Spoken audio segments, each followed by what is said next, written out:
Welcome to Kenton's videos. Enjoy the video. You begin by gathering essentials: ID, active phone number, and a linked bank account. Open the Mabilis app or website and create your account. Use a strong password and verify your email. Once done, enter your basic profile details and upload a clear photo ID. Make sure your phone number matches your banking record. You'll also prepare recent income evidence like a payslip or bank statement so verification moves quickly and you avoid delays in approval. Now you fill out the loan form, choose the amount and repayment term, and state the loan purpose. This sets estimated fees and APR you'll see immediately. Then upload income documents and any extra verification photos the app requests, such as a selfie with your ID. This speeds identity checks. Once uploaded, carefully review bank routing and contact info and give consent to electronic disclosures.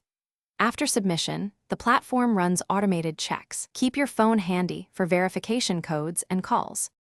When an offer appears, accept it only after reviewing the repayment schedule and total cost. Then e-sign the agreement to finalize.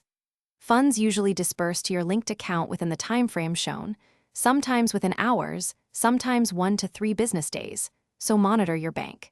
If the application is denied or delayed, verify your uploaded documents for clarity, correct any mismatched information, and then contact support with your reference number. This troubleshooting step resolves most issues and helps you reapply successfully. Thanks for watching. Consider subscribing if we helped you.